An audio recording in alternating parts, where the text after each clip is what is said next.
Live. Mine says we're live. Oh, no. Okay. Welcome everybody to the show. There was a technical glitch on my side because as soon as it started, it popped up with one of the channels that Oh doesn't. no. Yeah, and it was like it covered my screen, and I'm like, okay, what's going on here? So I didn't realize we were live. That's funny. So that was a long diatribe to welcome you to the show, the Author's Dilemma show. It is Thursday evening, and if you're watching this, we appreciate you being here. And if you're listening to us in the future, thank you for gutting it out for those first 15 seconds. Sorry about that. Yeah. We're still learning, Yep. We are the prime example of, hey, you know what? You don't have to be perfect. You just got to do it. And that's right. And through the point of, the actual action of doing things, you learn and you get better. Yep. I am J.E. Jack, and I write urban fantasy and paranormal thrillers. I'm Jennifer Carr. I write Christian romantic suspense and clean contemporary romance. And Hyrum is not here right now. No, Hyrum's not here. Please leave a message. Yes. Hyrum had some things come up, and he couldn't make it, but our thoughts are with him, and he's okay, but he's not here tonight. So, Jennifer, what's going on in your business? So, I'm glad you asked. This is one of those things that I waited to kind of even mention it because I thought this sounds really convoluted, but let me tell you what I've been doing. I have decided to edit my books in a different way. And when I say books, I mean current book that I'm editing. It's book 3 of the series, and I decided that I was going to print the whole thing out and edit it on paper. And so that's what I've been doing, and I'm over halfway through with it. And what I do is I edit it on the paper, I edit it in Vellum, which is my formatting software, and then I edit it in the shared document that my editor and I share and go back and forth on. And when I tell you that I feel so much more secure in this, now I already liked this manuscript anyway, it's one of my favorites so far, but I feel so much better that if it goes out with a typo, then I will just tell you that there are gremlins in the software and it was not a human error. Right. Because I have laid eyes on every single word, and this is just the first time on paper through it, but I've been through it multiple times on digital too. So anyway, I have really enjoyed doing it like this, and I didn't think I would, but I actually really do. So how much, going for so what did you do before? You just in Vellum. I was just I was in Vellum, and I would edit chapter by chapter, and then I would share it with my editor, and we would just go kind of chapter by chapter. We use a Google Doc because you've got the live updates and stuff, and so I was just doing it on the screen. Yeah. Wow. Yeah. Okay. So you print it all out. I did all 110,000 words of it. I printed it, and it's fun because my old eyeballs can see the words. I mean, you're killing trees, but yeah, no. And that was the thing. I was like, I had to ask my kid. I was like, "Hey, do you have an extra 3-ring binder that you're not using?" So she gave me the jankiest 3-ring binder. I had to tape it back together and stuff. And then today I went, "What do I do with it when I'm done?" Because I don't want to put it in the recycling, but I don't want to just throw it away. And I guess I'll burn it. I don't know. But then do I want to get rid of it? I was like, actually, no. You keep that because, if your books really take off, I mean, that could be. Yeah. I mean, here's my crappy manuscript. Well, no, I mean, you never know. You never know. I mean, heck, that could be worth millions one day. It will be. It absolutely will be. I'll even sign it, absolutely. Well, or it could be a cool giveaway. It can be so. Yep, I'm with you, babe. I'm not seeing that. Okay. Save it and sell it when you get famous. All right. We'll put it on the auction block. Yeah. Never know. So, but that's what I've been doing. What about you? Well, my book is, still doing pretty good as far as, it's getting traction. My Facebook ad is this is the first Facebook ad that's actually worked. And I'm just, I'm still in the honeymoon stage of oh my gosh, what am I doing? I don't know. Yeah. Refreshing to see the numbers go up. Oh my gosh. If you're a writer, if you're an author and you've written a book, invariably, no matter how many times you've written a book, you put out into the public, you are going, honestly, it's depressing how many times I check a day of the stats. has it sold any? How much money is there? And it's not about the Mm-hmm. money. It's nothing about that. It's like what's going on because it's so new. Mm-hmm. And Yeah. now, and even with five, now I don't check my old books as much because, well, thankfully Amazon has everything in one place, so I see it. But every time you put out a new book, you want to see how much of the needle is being moved Yeah. daily, so you can kind of keep track of how it's going. So, like I said, this is my first, and even and even with my horrible launches, which I don't launch very well, this one's doing actually pretty decently. So, Nice. yeah, so that's different. So that's still going well. Like I said, I'm still in talks with the narrator, which he's saying that he should be able to get it done by the end of the year, which I'm super cool. I've never really been on a timeline with the books. Like I'm like, I don't want them to be stressed out. I don't want to be stressed out. It'll get out there when it gets out there. And now I'm just writing the second book, which my time is very limited because of my day job now. But last weekend I did go exploring some new locations, and those will be added into the book. And Nice.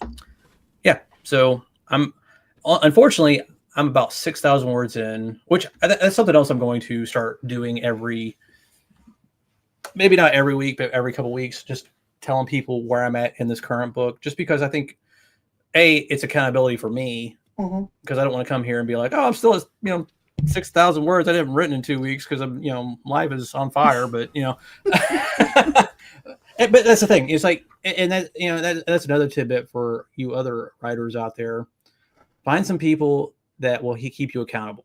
If you want to write 50,000 words, 100,000 words, well, you have to write them. Yeah. You actually have to sit down and do it. And life is tough. And so, if you have a little group or a group of friends that you can kind of keep yourself accountability group. Yeah. And thankfully, we have this show. So I'm using this as that for me. So, Yeah. That's awesome. So that's about it on my front. Just kind of plugging away. Well, and on that same note, like going along those same lines, I actually, it's NaNoWriMo. I'm not doing NaNoWriMo. I've got my manuscripts written, so now I'm just in the editing phases of them. But, but there was a video this woman had posted about how she was she was beating herself up for missing a day. She was like, I haven't written anything, and I can't believe I'm even trying this anymore. Like, and I'm like, she was on like day 10 or 11. And I thought, oh my goodness, we have to get out of this mindset that if you don't write today, that you're a failure. And that's one of the issues I have with things like NaNoWriMo, where it's like, you have to finish this manuscript or you have to write 50,000 words in this amount of time. And I'm like, right. you can't force yourself into somebody else's box. Right. Yeah. And that's what she was kind of doing, was trying to force herself, because otherwise you're going to end up self-sabotaging. And it's like, my expectations were so high that I will never reach them. So anyway, also make sure that you're not putting yourself up for failure with those unrealistic expectations of yourself. The thing is you have to give yourself grace, but you also have to. It's like going to the gym. I mean, if you want to get stronger, you got to go to the gym. Sure. So yeah, no, it's one of those things you just got to figure out what routine works for you. Yes. And if something happens and you have to change your routine, well, obviously you change it, and then you start trying to work it back in. But yeah, I mean, just gotta do it. Yeah. Well, and I liked a few weeks ago when we had, I can't remember which guest it was, but she made the comment. She was like, even if you have one sentence, that's a sentence you didn't have the day before. You know? No. Yeah. And that's the thing. It's like, and I will say that's something I got to get better about, because used to, and this, I would be, no matter what, 500 words a day. And that's just not doable for me right now. Mm-hmm. But I do have to get to the point where I'm sitting down. Well, I don't know. Maybe it is doable, and that's the thing. Maybe I've kind of lulled myself into, because we all make excuses, right? I mean, we things pop up in our lives like, oh, well, I can't do it because of this. Well, is that the truth, or am I just being lazy? Yeah. And so you have to be honest with yourself about what's really going on. Is it really momentous to the point where, okay, I can't do this? Or is it to the point where I'm just being lazy and I really don't want to do it? Yeah. Now, there are times where physically, yes, I can, but mentally I can't. That's a big thing too, because the harder you push yourself mentally when that creative block hits, Right. the worse it gets. Like that block just gets bigger and bigger. For me, that's what happens. No, right. And you'll write crap. But that's okay. Oh yeah. You can go Yeah. back and fix it. But don't That's fix true. it. But don't fix it until you're done. Right. Unless there's Oh, some for sure. some plot holes that you gotta fix. But Yeah. but you Oh, learn as you go. absolutely. And that's the thing. You learn with each book. You learn what works, you learn what doesn't work, and then but I am it's funny, at the beginning of this year I was looking at my taxes and how much money I've spent on, which we could talk about tonight, as far as like, what it costs to make a book, what it costs to get it out into the public, what it costs to do whatever you want to do with this, which you can do it for free. But here again, the old adage is true: you get what you pay for. You also get what you don't pay for. Yep. Yes, indeed. And so I've been doing this for since 2020. So we're coming to the end of the 4 years now, and this is the first time I've seen a return of investment, which is more than what I'm paying into it. Now, I haven't recouped the cost of what it costs to make the current book that I put out, but it's refreshing in the fact that I was almost to the point where I'm like, okay, I'm almost, I enjoy writing, but I cannot keep pouring my resources into this if this is not going to return. And that's the thing. Well, and here's the thing: you see that argument a lot on social media. It's like, oh, just write what you want, and people will find you. Or no, you should you should be happy that. Oh, what's the adage? It's like people are like, they're trying to make you feel better about not being successful. Oh yeah, write for yourself. Write for yourself. That's what it is. Write for yourself. And Yeah. don't write for the money. And I don't write for the money. I'm not saying you should write with the money in mind, but if you're spending this much, if you're treating this like a business and the business ain't paying, you can't continue to invest in that business. Right. Without detriment to you. That's right. And now if you're writing it as a hobby, well then sure, write whatever you want. But if you're treating this as a hobby / hey, this is what I want to do with my life, you have to treat it like a business. You have to have deadlines. You have to have these things. You have to invest in it, time, money, blood, sweat, tears. And so all that to say, 4 year. So let's talk about the costume. The cost. I went on a rabbit trail, and I kind of forgot where I was going. But it's that cost, that price tag, and it's so funny because it kind of sneaked up on me because I started in 2022. My first book published in 2022, but before that, before it published, I paid for an editor. And I paid a good chunk of change for my first editor, who was not my current editor. And I did learn a lot. It was worth it, in my opinion, because I learned a lot about writing and about my style of writing and how to work with somebody else. And she was a fantastic teacher in so many ways. And so I was glad for that. But the editor is where I still spend the majority of my money. But it was kind of a shock how much goes in and how little comes out at first. And you're just like it almost hurts. I did have a meltdown the other day because I was in a similar boat. I was like, there are things that I want to do, but it costs money to do it. And I was like, but it's too expensive. Yeah. And you will make mistakes and they will cost you money in the long run, and they're expensive, but you'll never do it again. That's right. That's right. Because let's talk about book covers. Book covers. All right. So when I first started, I created my own, or I bought pre-made, right? So you could do that, and if it fits with your genre and you can find one, great. When you're first starting out, and then I moved up. So then, 4 books in, or 3 books in, I was like, okay, I need to I need to get new covers for them, and so I went with a mid-level cover designer, and they're okay. But they're not good. I mean, they're not. Yeah. They're passable. They're not bad. They're better than what I had. And so with this last book, and I like I said, I felt like this was special. So I really went and got a high, not the best, but I definitely got a higher grade. Because so let's put this in perspective, right? So mid-level, I would think, is about $200 to $300, maybe $400 for a book cover.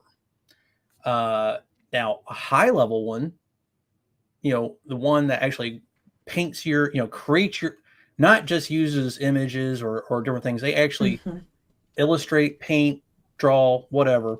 That's going to cost you over $1,000. Easy. Yeah. Easy. Now a high level graphic designer that doesn't quite illustrate, like Lou Giroux or whatever, it was like $800, $900 for that. Yeah. Yeah. And that's substantial. I mean, it's not easy. It's not like, okay, but it looks so professional. I mean, it looks good. And that's the thing. And now I'm looking at that, and I'm looking at my past 3 books or past 4 books, and I'm like, yeah, I may have to recover those again. And had I just bit the bullet and did it the first times, maybe I would have found a little bit more success earlier. But here again, it's all gambling. We don't know. Right, it's all calculated. So with my first, now Jen said that she paid for an editor, and I am very fortunate in the fact that my wife is my editor, and she does a very great job. And I did not compensate her for the first several, but with Lou Giroux I did, and I'm not going to say how much, but it was substantial because it was worth it, because she worked her butt off, and it was worth it. But when you go out, and that's the thing, it's like they're so very, like, you can go to Fiverr and find one for $50, and I'm like, don't do it. Yeah, you get what you pay for. You get what you don't pay for. Correct. Yeah.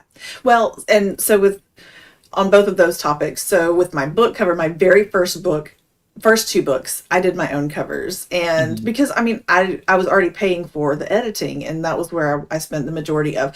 On my first book, I paid about $5,000 for my editor. And with that, I know, but with that, when I tell you, like, it was a whole writing course involved, and it was a 6-month endeavor kind of thing. She was an editor for a large Christian publishing house, like, so there was experience behind that, and it was fantastic. And I was a guinea pig for one of her courses, and so I didn't have to pay for that. It was all kind of built in, and so that's where I put my money. So I designed my first book cover, and so I used Canva. I'm not, I'm better now than I was 2 years ago, but I did it myself, and I liked it well enough because I felt connected to it.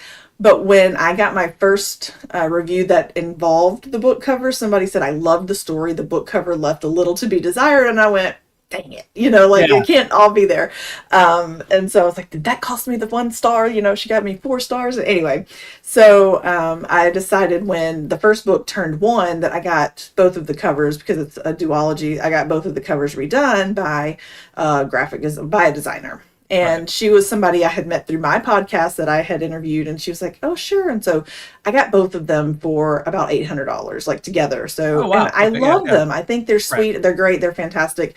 And looking at them, I'm like, I really probably could have done that, but could I have done that? Probably not. I don't know. I go back and forth. Was it worth it?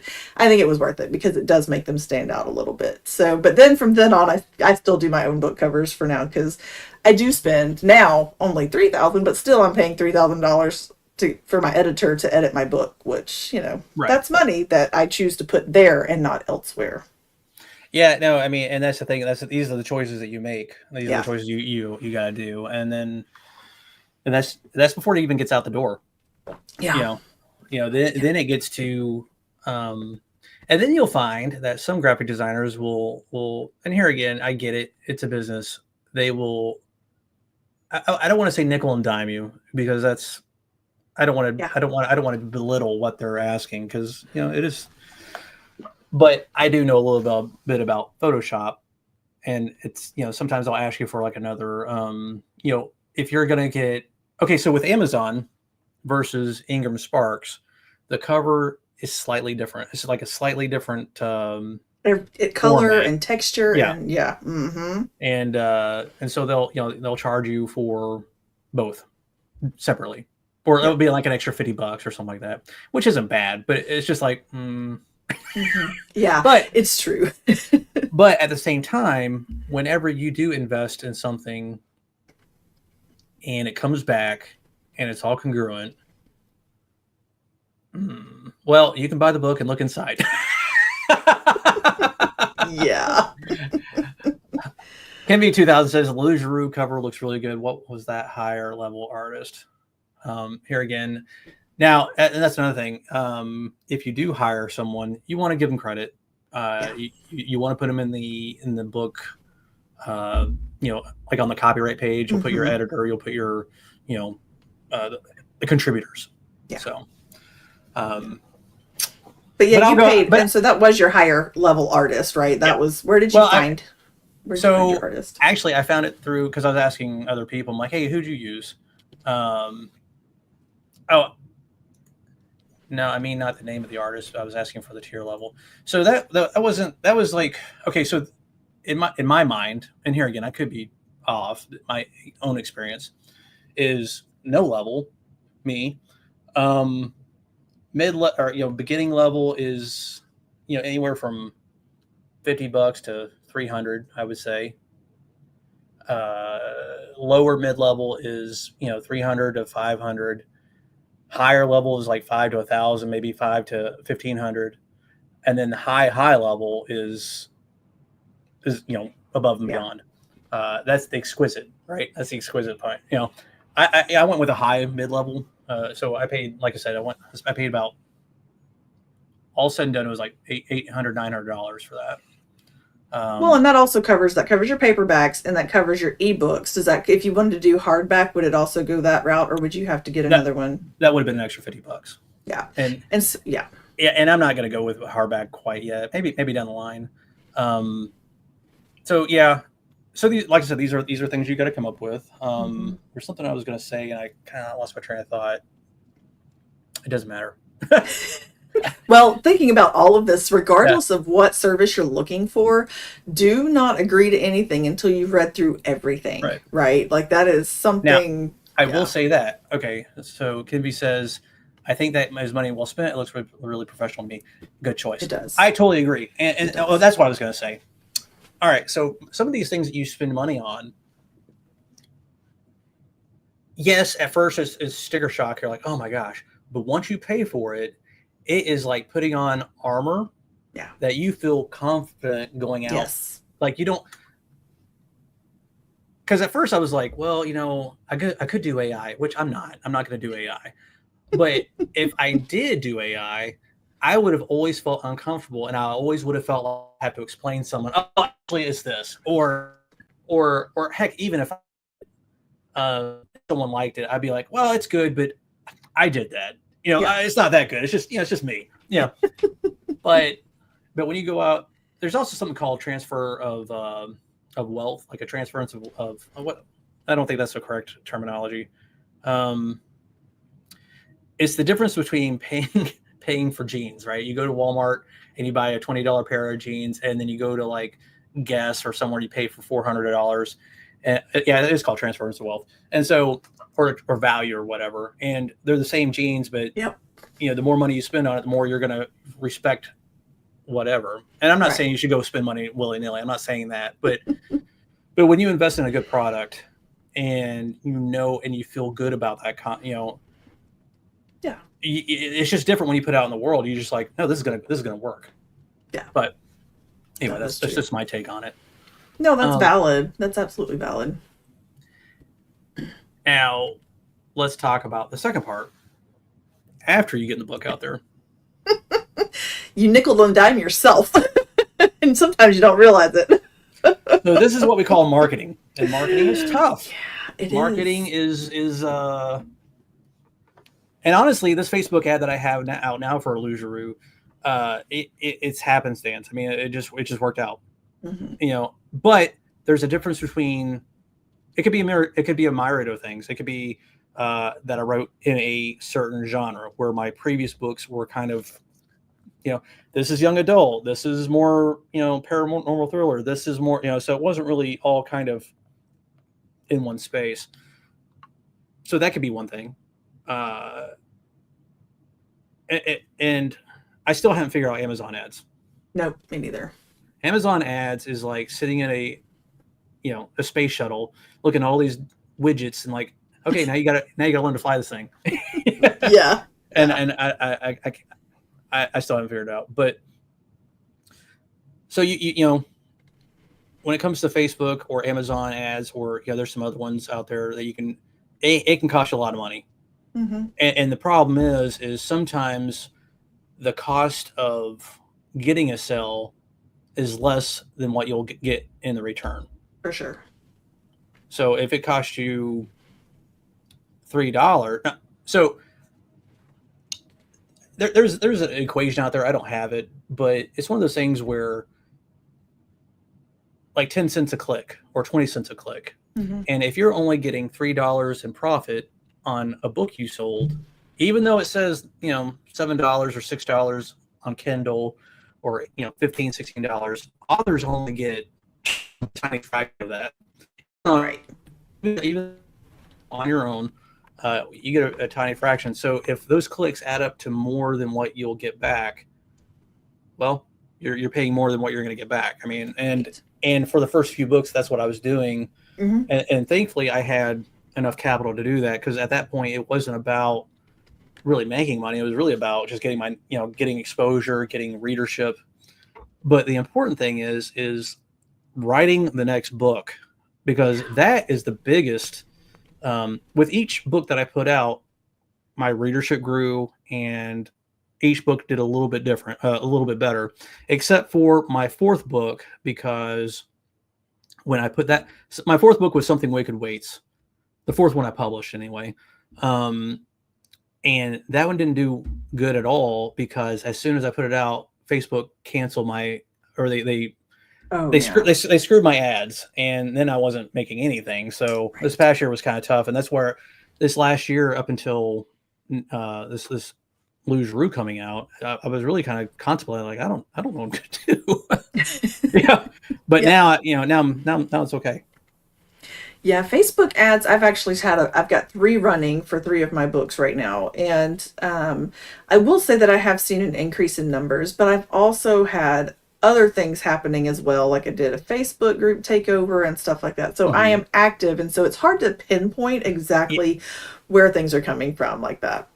Now, something I have done is there's something called Genius Link, and it's free up to a certain amount. Then it's like, I don't know, it's like maybe $10, $20. I don't know. It's a subscription thing, but you can make not a vanity link, but you can make it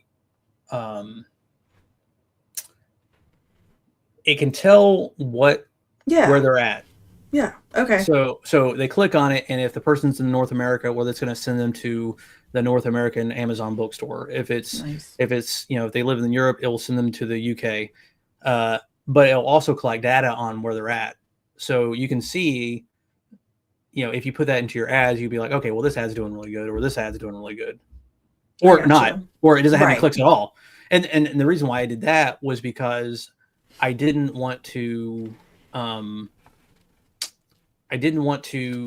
like Facebook, you don't know. Like, you have no idea. It says you reached so many people and they've clicked. I don't know that. So the reason why I went with a Genius Link was so I can kind of compare those numbers together, and at least, I'm not going to hold Facebook accountable because I'm just a peon, but at least I could tell, like, there's, if it's close in, as much disparity or whatever. So Taramir, if I said your last name wrong, I apologize. I tried ads, but no luck. I tried ads for a long, long time. Yeah. It's tough. It is tough. But at the same time, it's something you got to keep doing until you figure it out, until you get better. Now, I will say Facebook has changed some things around recently, and I think has gotten better, because now they're using, say what you want about AI. Some people love it, some people hate it, some people think it's the end of the world. But I will say, this last time I created a Facebook ad, and it's been a while since I have been, because, like I said, I had issues with Facebook. Oh, good. Thank you. I pronounced it correctly. Thank you. Hooray! Hooray! So with Facebook ads, they have recently started, you can put in your blurb that you want people to see, and Amazon will take that and give you 5 or 6 other blurbs that will work with that. And I think that helped me quite a bit with this current book. And, it might be a fluke. I don't know, but I was really impressed with because it was really close to what I was trying to get across anyway. And I'm like, well, this is, that's, and it's one of those things like, I can see myself writing that.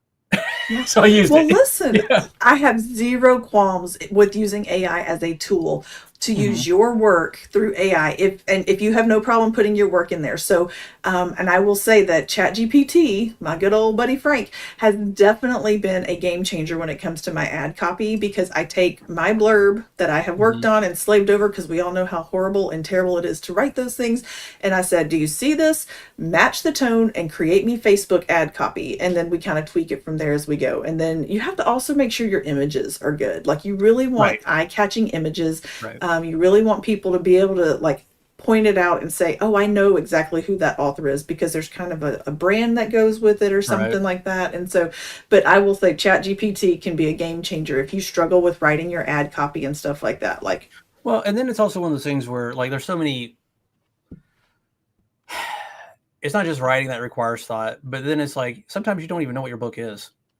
That's true. That's so true. Like you have no idea what categories you need to put it in. You have no idea what, because you're so close to the tree. You're so close to the forest that you're too close to this tree that you can't even see the forest. That's right. Like, all I know is I wrote it.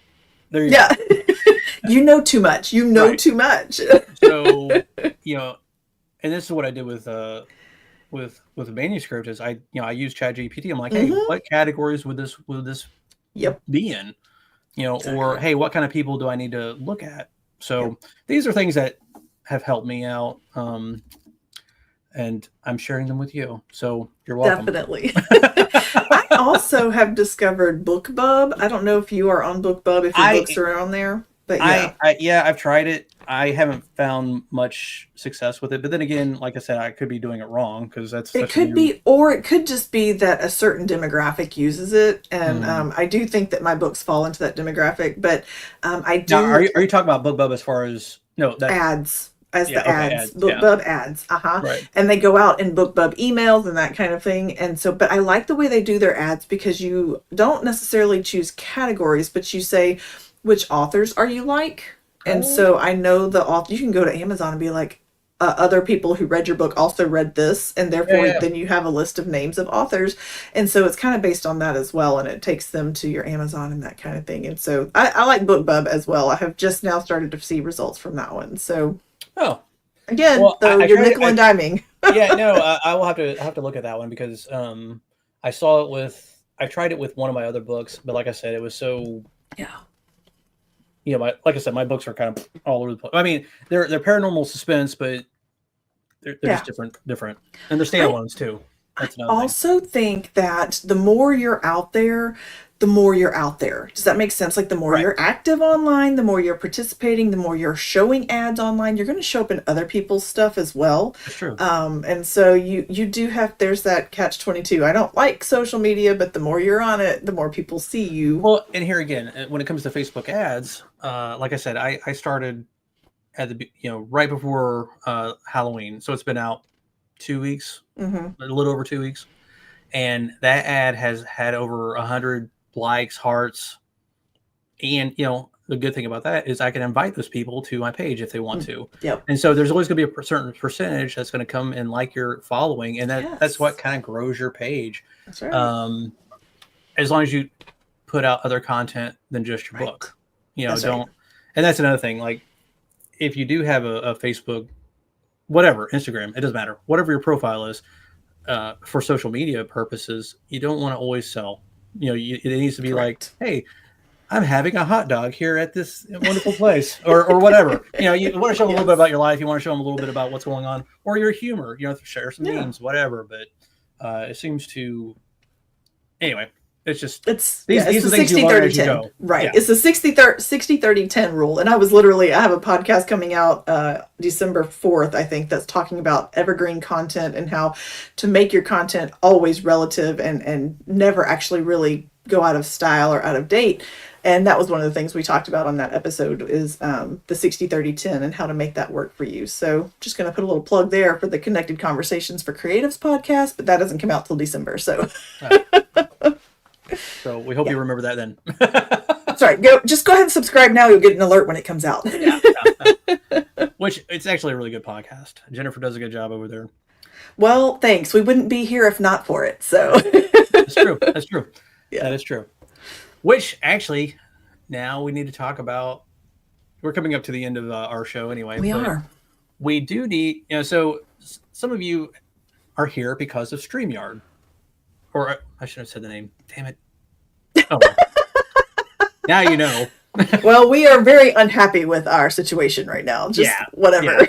Yeah. So we're looking at alternatives. We're looking at other ways that we can do this show and trying to maintain the same way we do things. And so in the next few weeks, definitely by December, we will be changing things up and the look might be a little bit different. So we'll see what happens, but we're going to keep you up to date.